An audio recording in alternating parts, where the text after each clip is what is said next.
As women, we've been taught to take care of our husbands, our families, our kids, our parents, but we don't get taught how to pay attention to our own pleasure. I have never met a woman who was not orgasmic, Ooh. ever. Pussies work. Heads sometimes interfere with pussies. And so part of the practice of becoming clitorate is just take your hand and kind of cup it over your pussy. Don't touch. And just see, can you feel a little buzz? Can you feel the tiniest little bit of heat getting generated? That's your pussy saying, thanks for noticing me. Thanks for checking in. Welcome. I'm Alyssa Nobriga, your host of the Healing and Human Potential podcast, a place for you to discover the multidimensionality of what it means to be human. Over the past 20 years, I've trained thousands of coaches in my methodology, leveraging my experience as a former psychotherapist, and I'm here to share with you all the wisdom and insights that I've learned along the way. Each week, I'll share with you life-changing tools to support you in awakening and manifesting your dream life from the inside out. We'll be exploring the intersection between ancient wisdom and modern everyday life, really diving deep into the art of human potential through the lens of psychology, spirituality, and coaching. Let's let the magic unfold. Today we're talking about sex. I know this can be a bold statement for some, but I am a stand for people feeling empowered and safe in their bodies and discovering the magic that happens when we have a healthy relationship with all aspects of ourselves, including our sexuality. So in today's episode, we're going to dive deep into healing sexual shame, finding your power, and how pleasure can support you in being more successful. We have the one and only Regena Thomashauer, aka Mama Gena, on the show today. She is a New York Times bestselling author. She is a mother. She is a powerhouse and has been featured on Conan O'Brian, The Today Show in 2020. She is not holding anything back, so get ready for a fun episode. I'm so happy to have you here. It's so good. We share a best friend, Layla Martin, who is such a queen, and I know we both love her. Truly. And over the Yeah. years, you and I've just briefly connected at some of her birthday parties, but I really got to know you and fall in love with you when I read your book, Pussy. I felt like I got a window peek into your heart and what you stand for. And I'm just like, I was blown away. I'm like, I have to have this woman on my podcast to share your magic and your wisdom and teachings. And I know at one point at one of Layla's parties, you had said to my husband and I, Emilio, to read the book with our daughter. And Yeah, I remember that. I had the epiphany of like, wait, she's going to college next year. We were on spring break in Australia. I'm like, this is the time to read it. So we read it together. And I want to thank you also for offering that because Whoa. I had so much shame with my sexuality, with a lot of like Catholic upbringing. My parents never spoke to me about it. And so you offering that gave me permission to share in that dialogue and that experience with her, at least our oldest for now. I want to share it with all our kids. But I just first off want to say thank you for that. And thank you for the work that you're doing. I'm so grateful to have you report back around that because I think, let's say ages ago, pre the Judeo Christian era, Mhm. this kind of knowledge was passed mother to daughter to mother to daughter, where we were the ones that opened the portal of pleasure, sensuality, and connection for our children.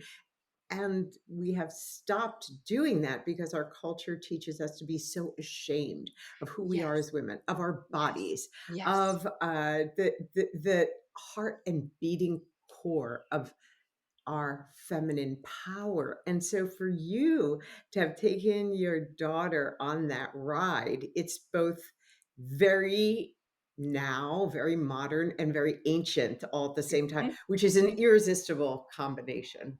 Yeah. And I'm so grateful because I think some of my shame would have had me not offer that because nobody talked to me about it when I was growing up. I learned about it through HBO. And I, Thank God.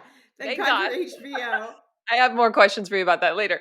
But in a society that really, society and sometimes our religious upbringing has so much shame about it. How do you really empower people to take back their yeah, to take back their power around sexuality and their bodies? What are some of the wisdom and nuggets that you can offer us? Oh, thank you. I think the first thing I want to say is that even though I am the author of Pussy, a Reclamation, I run the School of Womenly Arts, I've literally taught over 80,000 women about pleasure and about pussy and about the importance of owning all facets of the feminine and feeling joyful and proud in Mm, our bodies.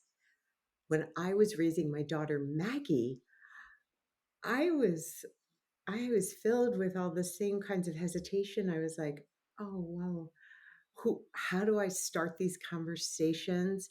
What words do I use?" Because mm, if you think about it, um, we are not taught the word for that which is essentially most feminine about ourselves. So we are not taught the correct term for our vulva. yeah. When I have classes, I always ask. I would say, like, what did your parts get called? And there are crazy names, Alyssa, like purse, front bottom, snatch, coochie, knish, Walter Winchell, Hoo-ha. princess, little peach. Like the names are crazy, and so what happens is we when we know that this is not the name, there's some kind of funny little term that we're given to the heartbeat of our feminine soul. Shame takes over Mhm. because we know that word must not be spoken, because not only can't I use the correct word, but every single one of my little girlfriends has a different word for Yeah. hers. So Yeah. we create division and we create shame really from the time we can talk, because Mm. we don't say this is uh, a wee wee or a haha. We're Uh-huh. like, that's your hand, girl. This is your Yeah. hand, and this is your chin, and head, shoulders, knees, and toes. But we create so much shame in that vacuum, and then advance the shame a few decades, and you have a woman who hates her body, Yeah. who feels like something is innately wrong with her, who feels self doubt, who has self deprecation, maybe even depression, or a sense of being disenfranchised from Mhm. other girls and women. So there's big consequences when we don't use the term vulva, which is the correct terminology Not for vagina. Yeah. yeah, problem with vagina is no one can see it except your gynecologist with his speculum, and so it's the interior portion. And so we don't want to, that would be like teaching our little boys that their penis was uh, their scrotum or something. It's Uh-huh. just Uh-huh. wrong, just plain Uh-huh. wrong. We wouldn't do that. We teach penis is a penis is a penis. It's different. So I thought, well, the least I could do is I could teach my daughter from the time she can talk and locate her body. At least I could say, this is your vulva, Maggie, and this is your clitoris. Mhm. And your clitoris has 8,000 nerve endings. Well, 8 to 10,000. There's more research now, maybe Right. 10,000 nerve endings dedicated to pleasure. Mm. And touch it, Mag. You'll see it feels like a little buzzy and nice, and it's for feeling pleasure.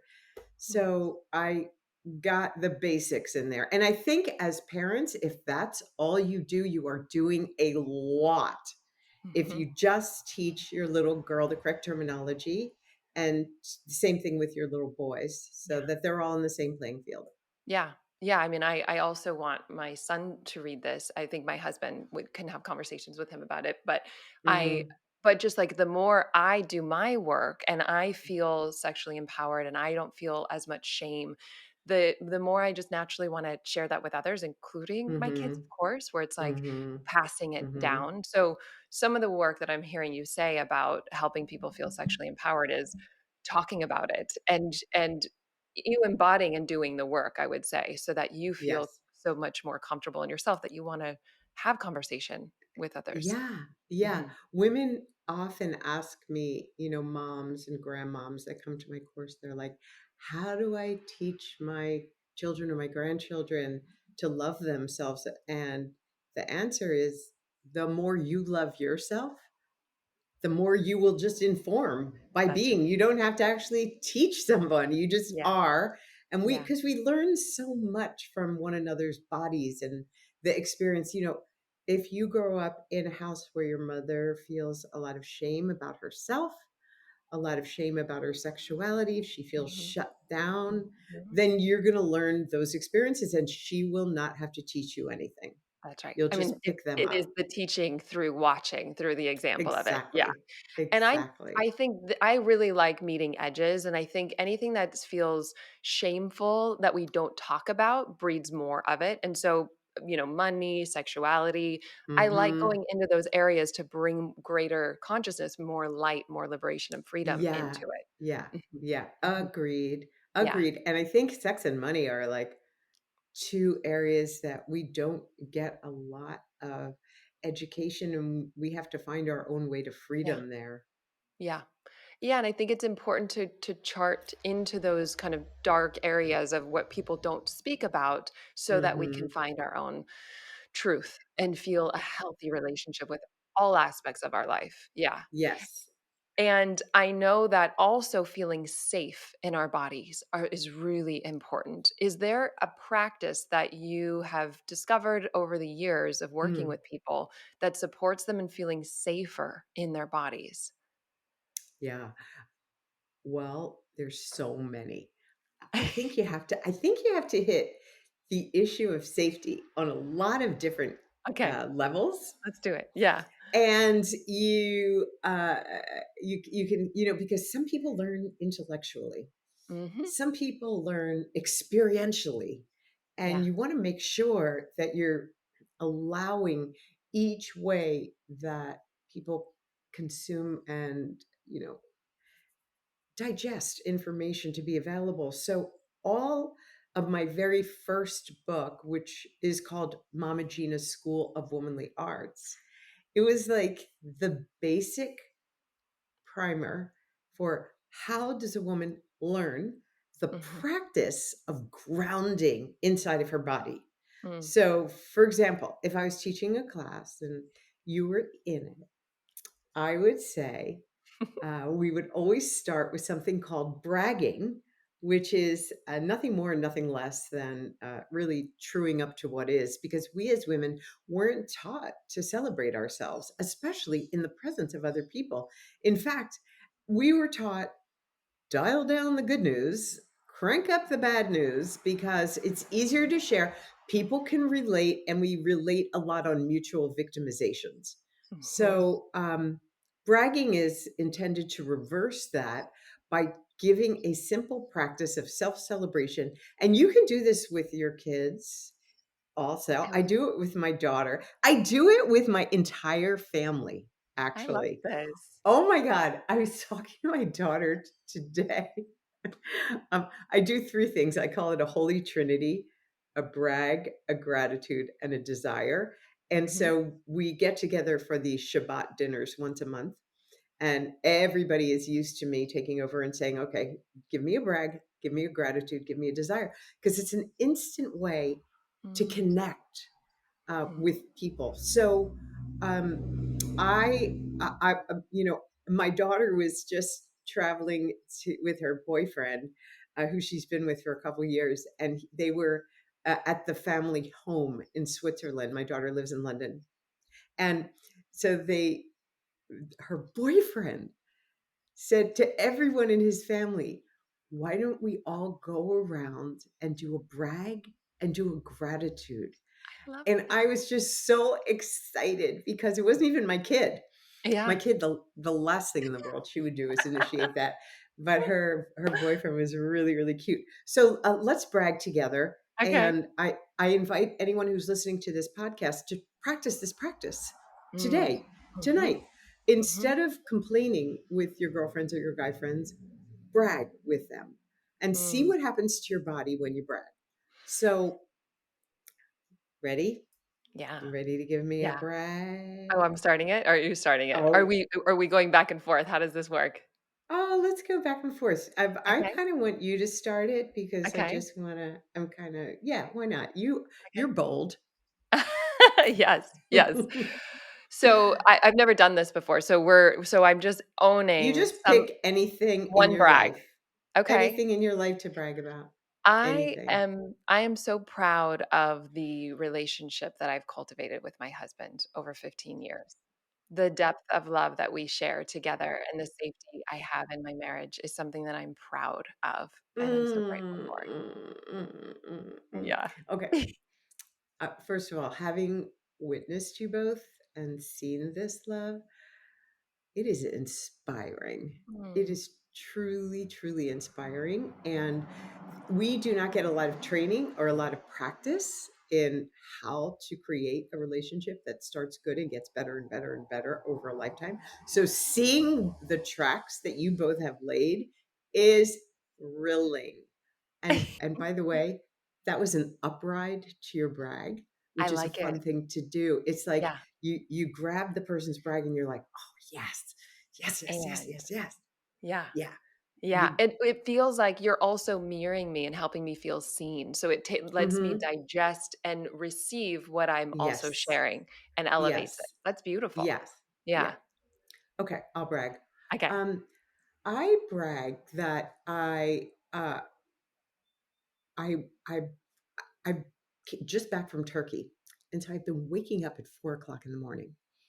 And instead of lying in bed and driving myself crazy, Mhm. I got up and I journaled for a couple hours, made a beautiful cup of coffee, and then my ritual is at 7 a.m.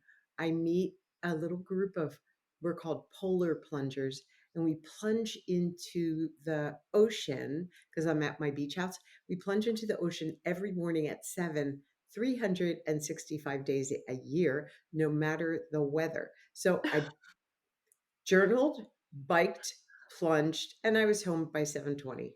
Oh my goodness. That is incredible. I love the way that you live your pleasure and live your most highest delight, that you prioritize that and that you keep have like even just talking to you right now, I feel your aliveness and your vibrancy. It's contagious. And I hear how Mhm. much you're prioritizing your self-care and your the life that you want to be living. It's super inspiring. Thank you. Thank you. That Yeah. feels so good. Do you love immersive in-person retreats that support both your personal growth and help you up-level in business? If this sounds like you, then I'm excited to invite you to my exclusive Soulful Sales Retreat. So this is a rare opportunity to learn how to more easily create clients, whether you're at entry-level fees or you're offering $100,000 packages, and receive hands-on support from me to support you in embodying your confidence and scaling your business. This isn't just a training. This is a full-on in-person deep dive in my home where you're going to learn my signature sales framework and strategies, get personalized feedback from me, from my mentors and other conscious coaches, as well as see me demonstrate real-time sales throughout the entire week. So I don't just tell you and support you and give you feedback, but you also watch me. And so you're gonna have the chance to connect and collaborate with other inspiring coaches and entrepreneurs. You could possibly get a one-to-one coaching session with me because I'm gonna be doing so many of them throughout the week. And imagine what's possible when you really embody your confidence, doing the inner work to clear any of the fears and misunderstandings, but also learn the strategy. So energy and strategy. Imagine the growth that's possible for you during a 4-day immersive experience, not just to help you create more clients now, but utilize these skills for the rest of your career. Plus, if you join me by the end of June, you're going to get my early bird limited time discount. This event is more than just a retreat. It's a unique experience that's going to help you go deeper with your coaching. Again, collaborate and network with other coaches who are going to their next level. But tickets are really limited because we are doing it in my home and I want to ensure your personal and impactful experience so that everyone walks away with deep transformation. We have other ways to support your integration for 6 months after as well. So if you want me to coach you and you're ready to expand, take advantage of this opportunity before spaces fill. Just go to alyssanobriga.com/sales retreat to save your space. Now, you, I, it may not seem that brags give you safety in your body, Mhm, but when you expand your pleasure, mhm, you are turning on all of your neurotransmitters and including beta endorphin, prolactin, serotonin, and you're kind of bathing your body in all of this beautiful, healthy hormones. That makes you feel safe. Yes. Yes. It's I feel safer. cortisol. I feel more It, present. I feel more in my yeah. heart just having done that. Hmm. Yeah. Yeah. It's I love cortisol. it. It's a stress hormone that makes us feel terrified and unsafe. Yeah. And so, little tiny practices that can bring us back into that beautiful chemistry that's ours Mm-hmm. uh, are really effective. Okay, another thing that I'll do to generate Okay. safety is a dance break. Now, Ooh. okay, great. Here we go. We're going to dance. Maybe I like it here, but I'll dance with you.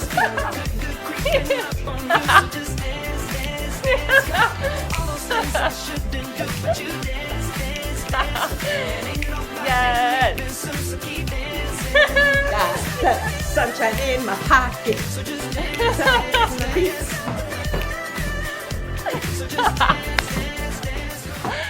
I love it. I love it. Thank you for that. It's been a while since I heard that song. That song is so good. It That's just so makes good. you get up and dance. But it could be any song that has a beat that makes you want to dance. And literally, the pleasure rushing through your body. Yeah. Once again, it makes you feel Yeah. safe. Yeah.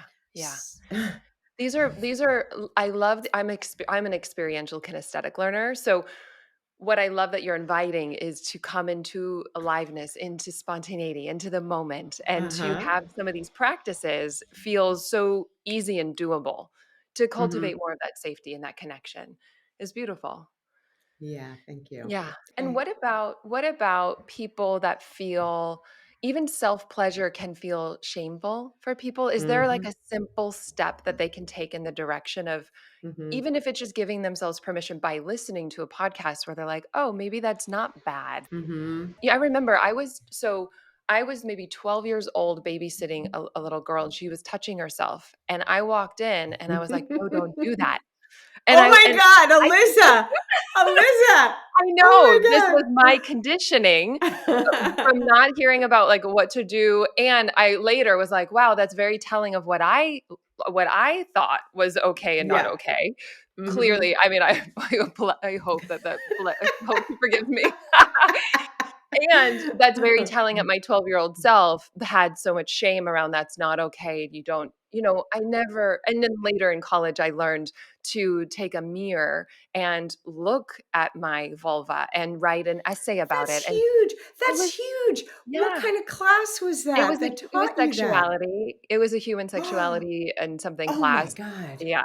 It Wow. was a great class. I still have the book, The Guide to Getting It On. I gave it to my daughter. It's a great manual, like a Mm, how-to. mm, But that was such a mm. beautiful practice to start connecting with my body and having less Mhm, of that shame. And mhm. so even the self-pleasure, there's so many narratives that we can Yeah. if we don't create the narrative, life and society will do it for us. Yeah. So something that I'll do, for example, is I'll teach the importance of self-pleasure. First of all, just something like I bought those flowers I because saw it's that. peony season in New York and I love peonies. So that is an action of self Hmm. care, of self pleasure. It's a bunch of flowers. It's not sexual, but it Yeah. is choosing to take your attention and place it on yourself Mhm. through the portal of what would make you happy. So that's a really good basic step one because as women, we've been taught to take care of our husbands, our families, our kids, our parents, our bosses, our Mhm. communities, but we Mhm. don't get taught how to pay attention to our own pleasure. So, just a step like that is a big step. Now, Yeah. if you want to go a little bit further, you might even just gently and slowly kind of run your fingers across your hairline. Mm. Is very calming. Mhm. And then when you take your hand away, if you go slowly enough, you can still feel a little Mm. buzz. just a Mhm. little shadow of a buzz, Mhm. that is turning on your neurotransmitters, creating a Mhm. pleasure So bath. good. Mhm. And then from there, what I'll do as a first practice for women that are very shy is when they get dressed in the morning, I Mhm. ask them to look at their pussies, as they're dressing, and just to say, "Hello, gorgeous." I did that. I read that in your book. I did that. I got a little dopamine hit. It was very sweet. Yeah, Yeah, it's what yeah. happens. It's what And happens. even It's you really good. having the flowers, I'll say, I feel delighted just looking at them Yes, in your background. I'm like, it these subtle things also, or sometimes I can be in efficiency mode and put on lotion, or I can take time to just really pleasure my body and feel the sensation of the lotion on my body. that's another great one. And all you have to do to really take the pleasure is slow down a Yeah. tiny little bit because we all know how to slap it on. Yeah. You So, also, in your book, which was brilliant, you talk thank you. about cliteracy. Talk to us Yes. about cliteracy. I love this term. Okay. When you're cliterate, you are somebody that's paying attention to what your pussy wants or what she likes. Mhm. And maybe even just as importantly, what she doesn't like. Mm. So, for example, she doesn't like to be rushed. She doesn't like to be yelled at. She doesn't like to be criticized. And by the way, all the rules of cliteracy also apply to women. Yeah. It's like you might as well copy, paste, and print, and you have the instruction manual for how to treat a woman Mm, or how not to treat a woman. mm, So when you are somebody who is becoming cliterate, you're beginning to learn how you how, through what experiences give you pleasure, and mhm. that requires a little research. It requires a little putting the key in your own ignition, turning that baby on, taking her down the highway, because then you can invite passengers. If we don't if we don't learn about our bodies and we don't learn what our pussies want or like, or what turns us on, it's impossible for us to have a lover that can grant our wishes or our desires. We really need to do the basic tuning in and learning. And it doesn't take long. Pussies are Yeah. so grateful. Oh my, they are so grateful when Mm, we tune in. They are thrilled and they unfold and they flower. And I want to say I've never ever I've in teaching the tens of thousands of women that I've had the privilege of working with, I have never met a woman who was not orgasmic. ooh, Ever. Never, never, never. wow. Talk more Pussies about work. that.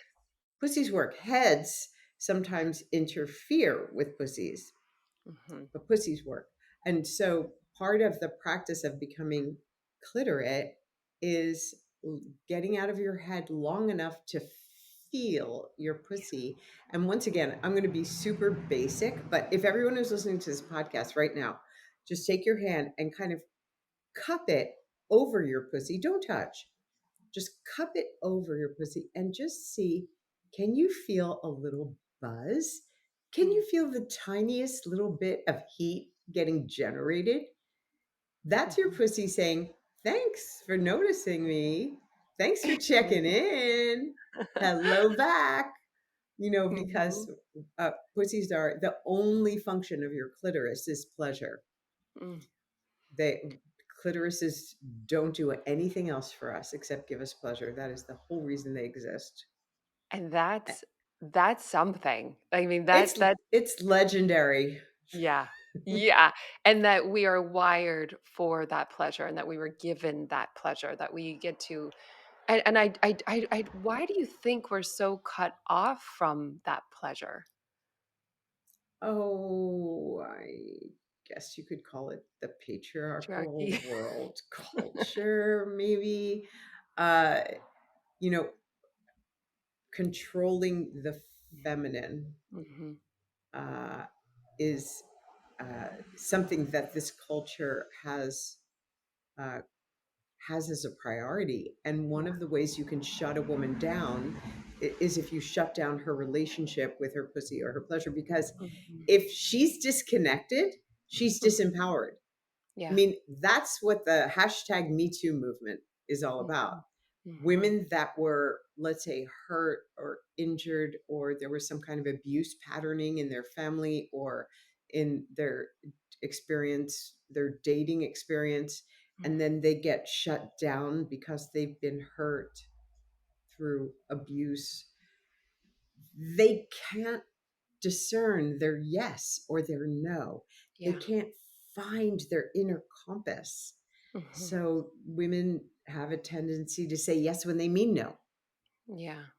or simply not say anything, which can be interpreted as a yes, even if it's a no. Mhm. So, reclamation of your pussy, of your pleasure, is key in accessing your confidence, your voice, your Mhm. sense of power, your sense of ownership of Mhm. who you are, your sense of trusting your intuition in this world and in this Mhm. life. Mhm. So it's Mhm. very key. I think that it's the responsibility, especially of those of us who choose to be parents, is like you to own this part of ourselves so that we don't pass ignorance or Mhm. shame onto the next generations, the girls of today who will be the women of tomorrow. Mhm. Yeah, and I know you say that women are the most untapped natural resource, and I Yes. hear that this is part of the way that we do that to help cultivate taking back our power and Hmm. pleasure and awakening that within us and healing any of the shame that we've inherited through the patriarchy, through our family conditioning, through society, all of the different facets of it. Hmm. Yeah. Yeah. Truly. And Truly. so there's It's a worthy journey, because like when a mom takes that journey and she liberates herself, she immediately, instantly charts a new course for her children. Mhm. I feel that. I feel that. And it's like we again, it's like we no longer then just live on we live we're no longer conditioned from the past and we take our power back and then we can Yeah. create more change. Even just being on this conversation with you, Regina, there's so much aliveness and vibrancy that you are tapped Ooh. in and turned on by life. Oh, It's thank you. contagious. It's awakening Thank you. something within me. So I'm so even glad. even for people that don't they're not even conscious of doing this work or the work that you're doing, it is a gift to feel the vibration in which you are living from. Oh, And thank I you. also know that you're a stand for yes for the full human experience and swamping and saying yes to Hmm. the shadow and the light, which is really important. So it's not to say that we bypass or anything, because I know you are Hmm. very much informed with sexual trauma and whatnot, but there's a natural aliveness that I feel from you by having done your work and continuing to come back to pleasure. Okay, Alyssa, thank you for saying Yeah. that. But I swear, if you met me before I did this work, Mm. you wouldn't even notice me. I was like waiting tables in New York City. I was like that invisible person that you wouldn't even remember brought you your cocktail or your coffee, or, Mhm. I just was so shut down and I didn't know another way. It Yeah. was really, and I'd been to therapy. I'd been to all kinds of different classes trying to figure out like, why, why don't I feel confident? Why do I feel so powerless? Why am I so ashamed? I have no, I didn't understand that when you grow up with abuse patterning, it can have consequences inside of your life. I just thought I was a mess, a Mm. messy mess, not even a hot mess. I was just like a mess. Mm. And so it was really my journey to pleasure that allowed me, a pleasure. It's funny, people think it's about sex, but it's actually healing. Pleasure heals Yeah. with a velocity greater than almost any other discipline that I've experienced. Mm. All of anything you do is great. If you do therapy, it's amazing. Transformational courses are amazing. But I have found the journey of owning your sensuality, owning your sexuality, owning your pussy, it is flips a light switch in such a powerful way. Hmm. Yeah, and I think reading your book and hearing that this was not your path and you had skepticism and you had such a transformation because I didn't know you before really helped me buy in to because it's so relatable. I think that your Hmm. story is so relatable where you started from and where you are now is more of like the invitation of what's possible by saying yes to yourself by doing this healing work. I know you talk Hmm. openly about your sexual trauma and how you heal that.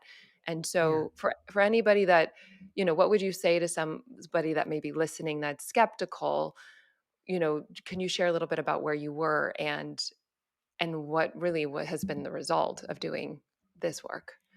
Yeah. First of all, keep your skepticism. It's Okay. valuable. You Good. don't want to give that up.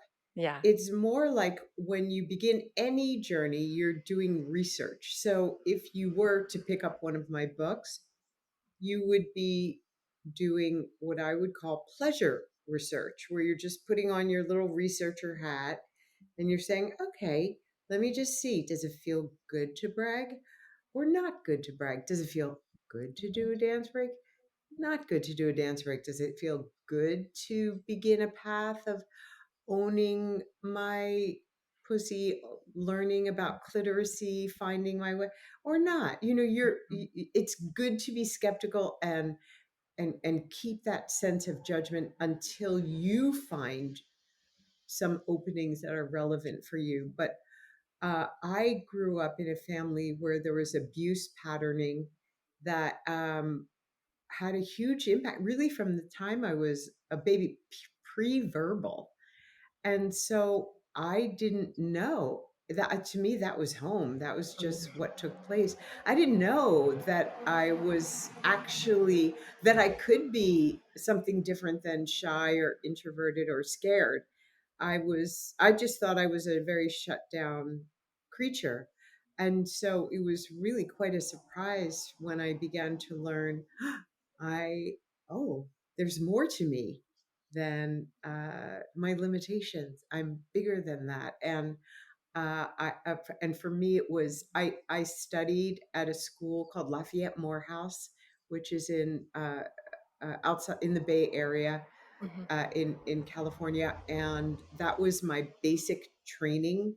And from there, after I was there for about 4 or 5 years and studied with them and lived with them, it's kind of a high functioning sex commune, Mhm. which But was in the such a beginning, you were resistant to it, and that if I remember right, terrified, and you were also, like, curious about terrified. why you were so resistant and terrified, but that Okay. curiosity led you to open, right? To Yeah. Okay. a different So world. I go to my very first class. First of all, I didn't want to go. But then I Yeah. finally got there and I made it through the first session. There was a lunch break and I was like, these people are so weird and this is so strange. And I got into a taxi and I went home and like closed the door. And I was like, I am done with that. And then a few minutes later, I was like, what are you doing? You can Mhm. just go back for the afternoon and see, Yeah. what are you going to do? Just like wander around, Mm. so it took me a lot to overcome my own fears and my own shyness. And I think that the topic of sensuality can be quite terrifying, Mhm. especially if you've never walked the path or if you've bought into those concepts like you were describing. You had a Catholic upbringing, and I'm sure you would have gotten punished if Mhm. anyone even suspected that Mhm. you were self pleasuring Mhm. or I mean, I punished curious. the little girl that I was that I was Yeah, babysitting. Clearly, like, yeah. that was my conditioning at 12. Mhm. Yeah. Mhm. Yeah. Mhm. So that's pretty powerful, and that's Yeah. been going on for generations Mhm. and generations of you know that is a lot of repression that we're climbing out of. And Yeah. so I think it's a very brave pathway. It Yeah. is a brave and, you know, it's a life-changing adventure. Yeah. And I love that your curiosity led you and also the willingness to test it, that you don't have to trust it, but just be willing to experiment and find out and Mhm. see. And Mhm. some of what I know around the topic of sexual healing, and this is not my expertise, but some of what I know is that, at least with, through the lens of therapy and psychotherapy, bringing some of the contraction and any closing pattern, bringing aliveness and turn on to it is, from what I hear, what I see. Tell me if I'm on the right track. But from an energetic point, when you're contracted and you bring aliveness and that turn on, it feels empowering. And so that's kind of how I'm holding sexual healing work. Like when you're working with somebody, is that somewhat a framework of how either tantric or sexual healing works, where you're taking something where you feel disempowered and you're bringing your power back to it, your turn on, your aliveness, so that you can find resolution? Is that part of it? I think that's beautifully described.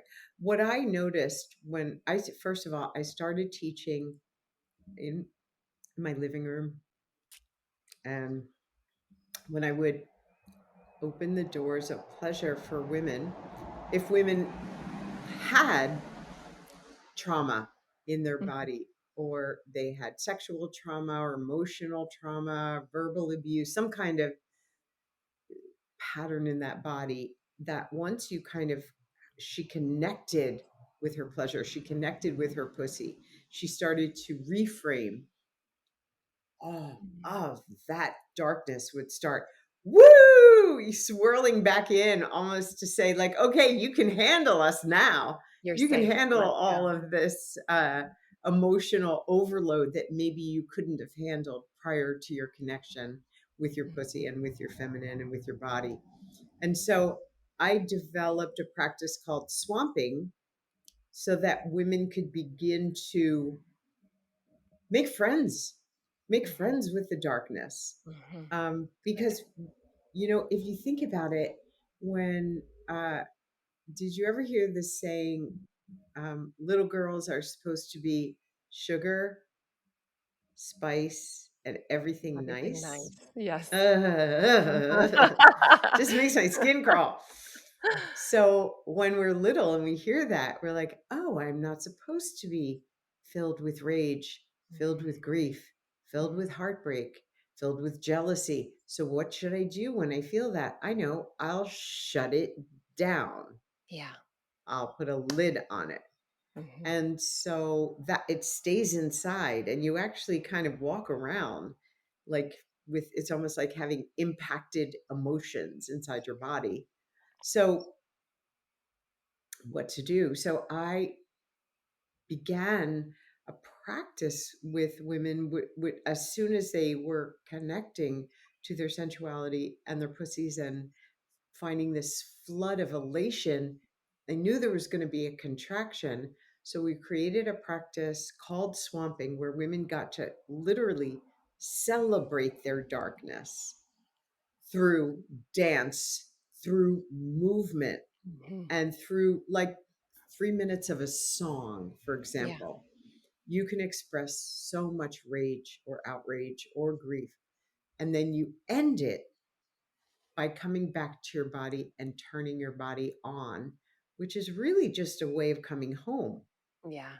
Yeah. So it's kind of a nice way of building the full range of one's emotional brilliance Mhm. into our lives, Mhm. uh, by knowing that you can turn on to your rage, you can turn on to your jealousy, you can turn on to your grief. You don't have to turn it off. Yeah. And I think that's so important because if we don't express the raw, authentic shadow work, we bypass and it gets stuck and Mm-hmm. stored in the body. And Yep. so having permission to go there, but also in community, right? Because swamping sometimes it's often in community that you have people do. Or I guess you could probably do it both ways. But just the permission to allow the grief, rage, whatever's there, not indulge in it and not avoid it, but just allow it to come up and out. And then to finish with pleasure and acceptance and vibrancy and aliveness, even just on an energetic point of view. That makes so much sense to me, to just fully allow our full human spectrum just to be allowed to move through. Life knows what to do with it when we Yeah. allow. Yeah, that's so true. How does that work with your kids? Like, how are you when they have freakouts or temper tantrums? How do you Yeah, hold them in that? they're quite emotionally intelligent. Oof. They have permission to go to their feelings. They also, one practice we taught them was free form writing when they're angry, just to journal out the Oh, rage. great. They've also breaking glass, obviously, in a with permission in Ooh. a close, safe space to just break glass, like to Oh my allow God, whatever anger you have them out. throwing glass at the wall? They've thrown plates on the ground. Yeah, I there's love this. just the full permission. I know even when I was a kid, I would box. I thought, one of those teardrop, punching bags, I Yeah. would just Mhm. box.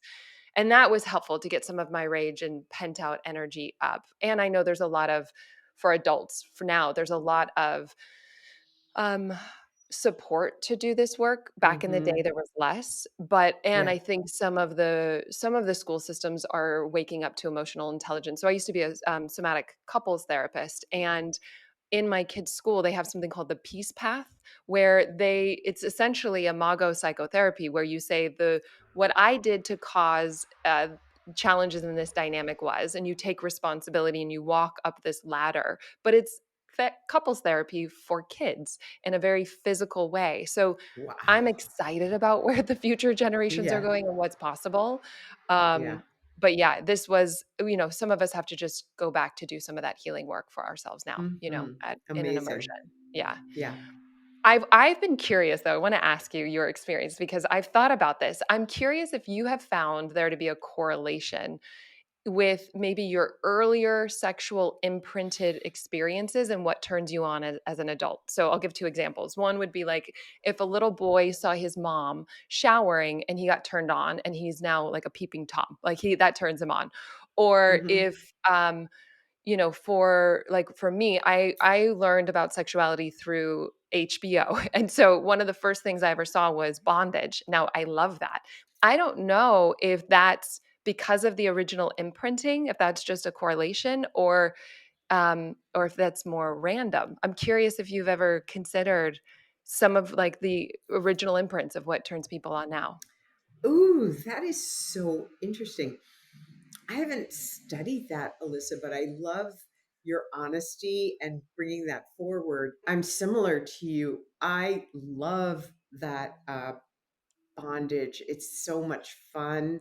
And I've always wondered, wow, I wonder if that's because I had that early abuse situation Mhm. in my family. I'm like, huh, did it come from there? Quite likely. But Mhm. I think that those things, you want to include them. They're Yeah. a part of a healthy, well rounded sex life. Mhm. Whatever the origin is, there's a lot of pleasure to be had. Yeah. Yeah. And that would also make sense if somebody didn't feel empowered, that then they would want to intentionally choose it so they could also have the healing missed experience of feeling empowered in that moment. So from a Yeah, psychological point of view, that would exactly. also make sense. So I've always just been curious about that. Um, Yeah. but I'm also curious about how you see the role of pleasure correlates with being more successful and reshaping our narrative around success because of having more pleasure. Mm-hmm. Yeah, it's an interesting question because um, our culture has a tendency to not prioritize pleasure. Mhm. We tend to value the concept of love as the highest value. And love is it's a beautiful value. And very often people use the word love as an excuse to do very painful things. I have to spank you now or punish you now Mhm. because I love you. and you were Mhm. naughty or you were bad. So you don't agree with my um, religious beliefs. And so I love my religion, so I have to shut you down or worse. So pleasure, on the other hand, is almost a higher level of integrity Hmm. because if you're truly practicing pleasure, you would never do anything to another person that would Mhm. in any way harm them. Why? Because it would diminish your pleasure. Mhm. Even Mhm. something super simple. If I was having a loud dance party at my apartment or my house, and I was blasting the music, and I had neighbors with babies who were, what I'd have to do is go over there and say, "Hey, going to have a party. I want to know how late can I play the music so it doesn't disturb you, or let's organize the volume so Mhm. it's not disturbing the kids, or maybe Mhm. the kids are bulletproof and they don't, they'll go to sleep anyway. Let me know. Let's work it out, and then I get to have my party, and then I get to make sure that my neighbors are handled in a comfortable way." That's Mhm. pleasure, Yeah. because pleasure really takes care of everyone. Mhm. Yeah, and it hurts me when I hurt someone, right? So where there's no Exactly. separation. Yeah, yeah. And so what Yeah, I yeah, yeah. exactly. And I feel like also pleasure supports I know in our society we have this like bigger, better, faster, more do efficiency, industrial revolution like conditioning around Yeah, cutting off pleasure and it's yeah. not quote unquote efficient to I think of the natural seasons of our life also where having the fruits of our labor really enjoying the spring and the blossoming of all of this feels important. There's something in Hakomi, which I studied as somatic psychotherapy practice, that they call it it's kind of like a hungry ghost where you have a Mm. deficiency when you don't receive, when you don't Mhm. have the brag and have the celebration. Mhm, mhm. You don't actually fill your cup. You feel malnourished and you keep looking for more because you're not actually letting in what's already here. And so Mhm. it's an opportunity for more pleasure, and as we feel filled, we what we create in the world comes from that joy and that aliveness. The energy is infused in it, but it also is nourishing for us. And I Mhm. think part of my edge recently is been to let myself receive more instead of just giving. and Ooh, and so that's I'm on great this edge. I don't logically, I'm there, I get it, and it's almost like I go unconscious into not seeing the opportunities to let myself tune into what do I want? What do Yeah. I need in this moment? It's just I've been habituated differently, so I'm intentionally rewiring that and working on that in my life right now, which is Mhm. feels really important. And as I fill my cup, I want to give back to my team and students. But it comes from a different place. It comes from the overflow, which I think is Mhm. important. Yeah. That's so important. Because I think, I don't know, I was raised by a woman who was always putting others' pleasure in front of hers. Hmm. She was always sacrificing herself to take care of the family, her husband, her community. She was last. And then she would just get depleted. So I have that patterning inside Yeah. myself. And so it's my edge also, is Yeah. uh, to really allow myself to receive from others. I'm so glad that you mentioned that.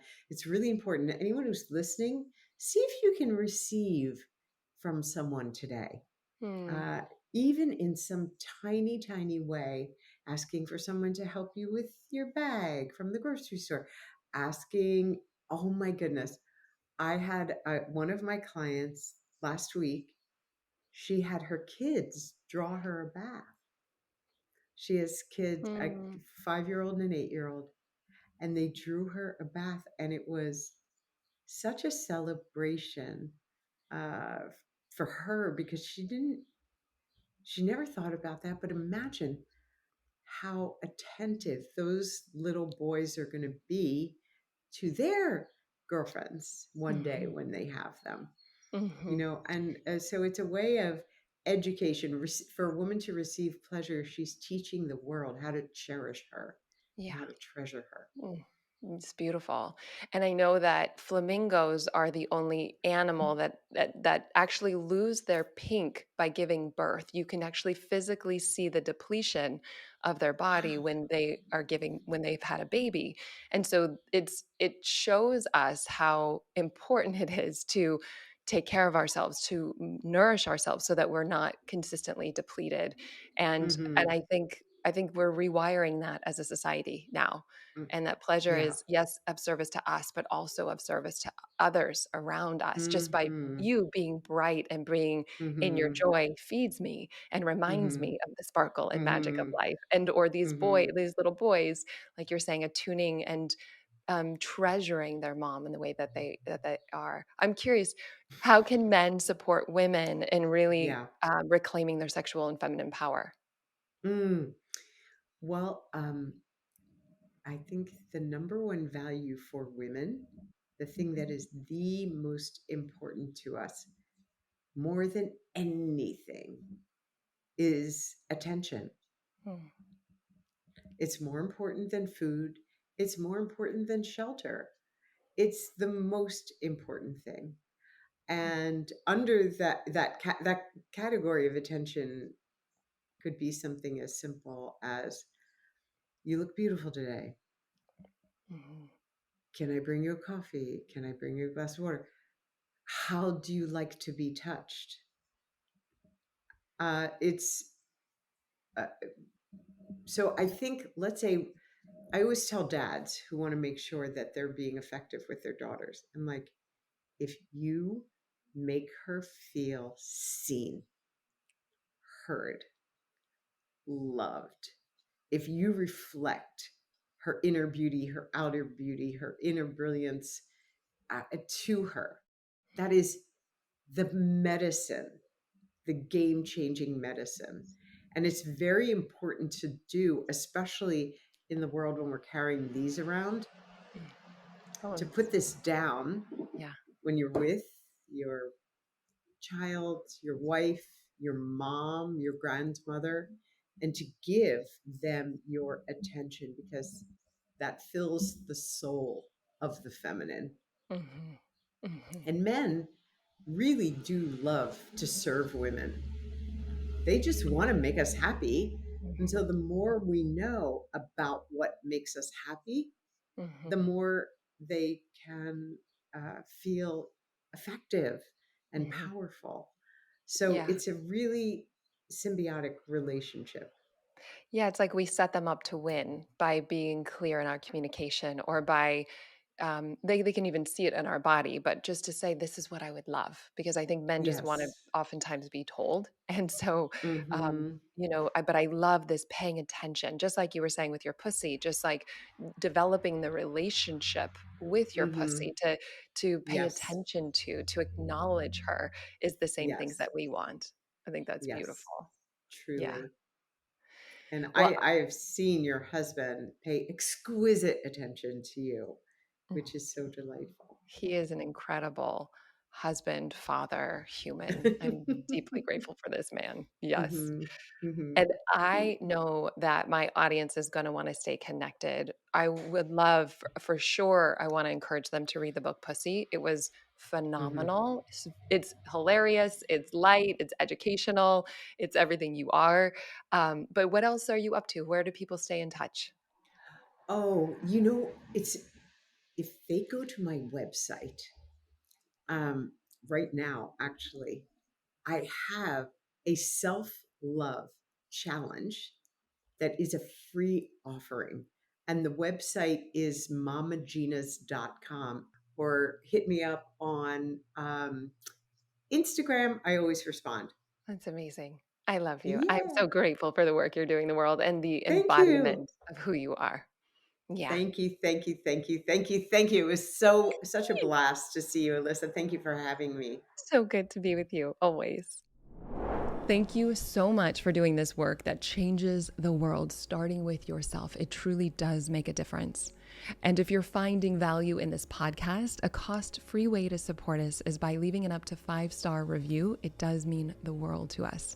And as a thank you gift, we're going to send you one of the most powerful tools that you will ever discover.